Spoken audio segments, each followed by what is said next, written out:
বন্ধুরা, বুদ্ধ পূর্ণিমার দিন এই কাজগুলি করলে সংসারে সুখ ও সমৃদ্ধি বজায় থাকবে। সাথে বুদ্ধ পূর্ণিমার দিন রাতে যদি বালিশের নিচে এই গাছের ফুলটি রেখে দিতে পারেন এবং একটি মন্ত্র দ্বারা পরের দিন চৌরাস্তার মোড় বা 3 রাস্তার মোড়ে ফেলে দিয়ে আসতে পারেন, তাহলে অর্থ বর্ষা হবে আপনার গৃহে। বুদ্ধ পূর্ণিমা অর্থাৎ বুদ্ধ পূর্ণিমার বিশেষ এই বৈশাখ মাসের তিথিটি অতি অতি দারুণ এক তিথি। এই তিথিতে যদি এই উপায়গুলি করা যায়, এতে মা মহালক্ষ্মী ও বাবা নারায়ণ অতি প্রসন্ন হয়। সাথে আটকে থাকা অর্থ বেরিয়ে আসে এবং জীবনে অর্থ অভাব থাকলে বা আশা অর্থ বেরিয়ে গেলে সেটি স্থায়ী হয়ে আপনার কাছে থাকতে শুরু করবে। এর জন্য কি কি করা দরকার এবং বুদ্ধ পূর্ণিমার দিন ভুল করেও করবেন না কি সেই 3টি কাজ, যা হলে মহাপাপে ভুগতে হবে এবং মা লক্ষ্মী আপনার ঘর থেকে রুষ্ট হয়ে চলে যেতে পারে, সেই বিষয়ে জেনে নেব।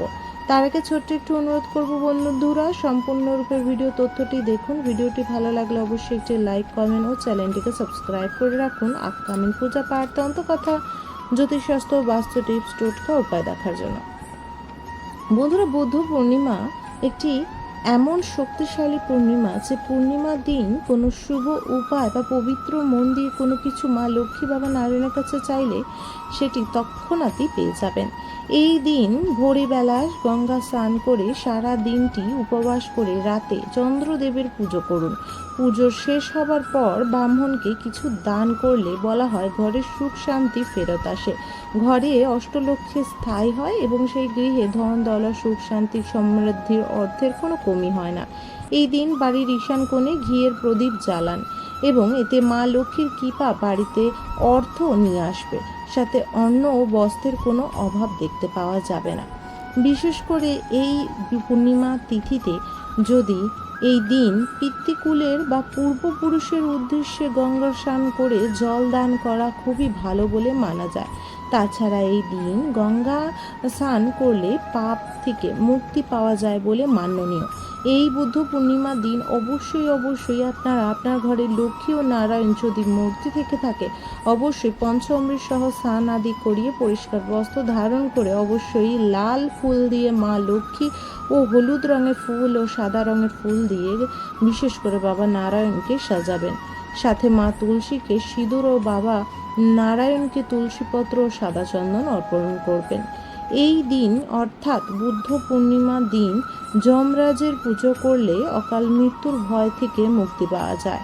তাই সন্ধেবেলায় যমরাজের জন্য একটি বিশেষ করে সর্ষে তেলের প্রদীপ, চৌমুখ এবং যদি গোল প্রদীপ হয় তাহলে একটি করে 4খানা সলতে তুলো নিয়ে নেবেন।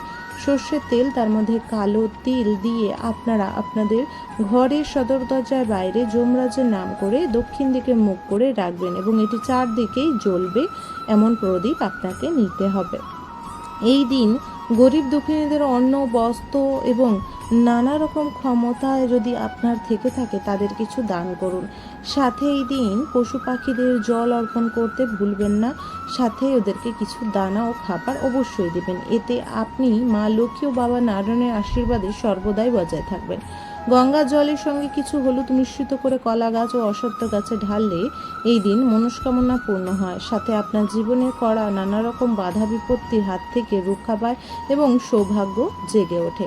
বুদ্ধ পূর্ণিমার দিন বিশেষ করে সূর্য অস্ত যাওয়ার পর একটা অশ্বত্থ পাতায় চন্দন দিয়ে মনস্কামনা লিখে সেটি গঙ্গায় ভাসিয়ে দিলে সেই মনস্কামনা তৎক্ষণাৎই পূর্ণ হয়।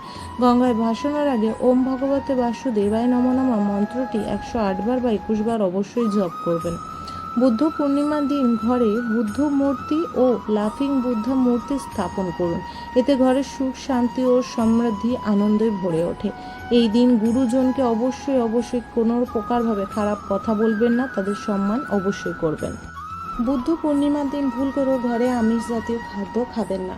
এই দিন চেষ্টা করবেন ঘরে নিরামিষ জাতীয় নানা রকমের আইটেম তৈরি করে খাবার। এতে আপনার খাবার দাবার খুব সুন্দর পরিষ্কার পরিচ্ছন্ন খাবেন। এতে আপনার ঘরের বাতাবরণ ও বাস্তু দোষও ঠিক থাকবে, সাথে একে অপরের উপরে ভালোবাসা বাড়বে এবং আপনাদের কোনো রকম পাপের ভাগীদারি হতে হবে না। এবং বলা হয় পূর্ণিমা তিথিতে মা লক্ষ্মী ঘরে আসেন, তাহলে মা লক্ষ্মী যখন এসে দেখবেন আপনি নানা রকম আমিষ জাতীয় খাবার করেছেন বা ঘরের মধ্যে নানা রকম নেশা জাতীয় দ্রব্য রয়েছে বা ঘরে নানা রকম নোংরা আবর্জনা ঝুল জমে রয়েছে, সেই গৃহে কোনোদিনও পা দেয় না মা গৃহলক্ষ্মী। তাই অবশ্যই এই দিন ঘরের মধ্যে আমিষ জাতীয় খাবার অবশ্যই এড়িয়ে চলুন। ঘরের শুদ্ধতার উপরে ধ্যান দিন। এই দিন অবশ্যই ঘর পয় পরিষ্কার রাখবেন। সদর দরজা একদম পয় পরিষ্কার রেখে সন্ধ্যেবেলা চেষ্টা করবেন ঘরের মেন গেটে আলপনা অঙ্কন করে দুই পাশে 2টি ঘিয়ের প্রদীপ অর্পণ করার। বুদ্ধ পূর্ণিমার দিন হনুমানজির মন্দিরে ঘিয়ের প্রদীপ জেলে মনস্কামনা চাইলে সেই মনস্কামনা পূর্ণ হয়। সাথে আপনাদের আশেপাশে যদি নারায়ণ লক্ষ্মী বা রাধাকৃষ্ণর মন্দির থাকে, এই দিন ঘিয়ের প্রদীপ ও সাদা মিষ্টি, সাদা ফুলের মালা অবশ্যই অর্পণ করে নিজের মনস্কামনা চেয়ে আসবেন। এই দিন অবশ্যই বাড়ির আসা অতিথিদের মিষ্টি মুখ করাবেন। এবার জেনে নেব কিভাবে সেই মনস্কামনাটি পূর্ণ করার জন্য কি কি দরকার। সর্বপ্রথম একটি লাল ছেলি কাপড়ের মধ্যে হলুদ দিয়ে স্বস্তিক অঙ্কন করে নেবেন। এবার যে ফুলটি দরকার বা যে ফুলের ফলটি দরকার সেটি হলো লবঙ্গ।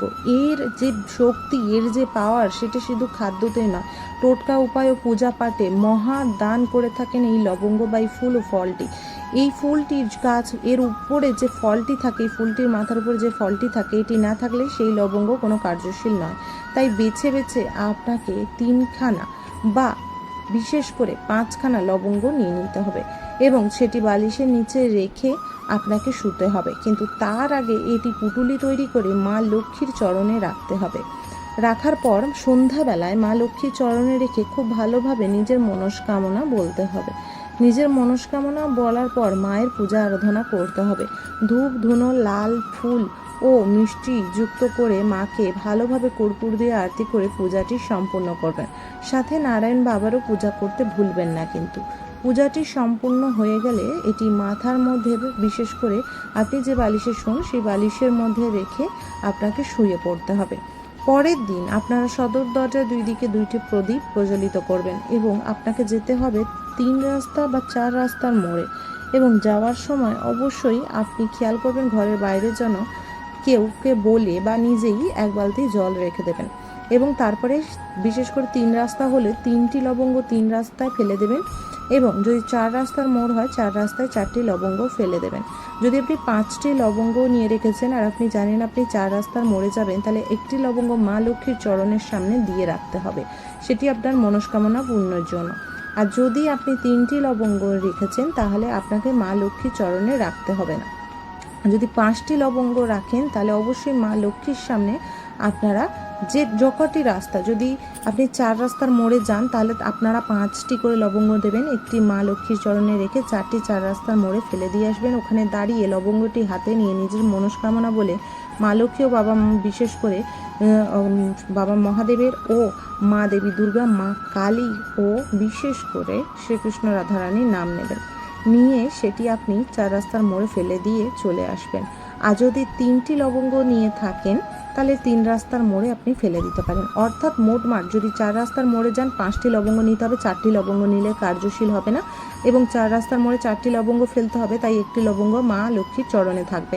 আর যদি 3 রাস্তার মোড়ে যান তাহলে 3টি লবঙ্গ নিলেই হবে। এবং তারপরে সেই লবঙ্গটি ফেলে আসার পর ঘরের বাইরে নিজের হাত পা ধুবে এবং বিশেষ করে মাথায় জল ছিটিয়ে নেবেন এবং ঘরের সদর দরজায় 2 দিকে যে প্রদীপটি দিয়ে বাইরে গেছিলেন সেই প্রদীপে নিজের হাতটা একটুখানি সেঁকে নেবেন, মানে অর্থাৎ আগুনের মধ্যে ঠেকিয়ে নেবেন।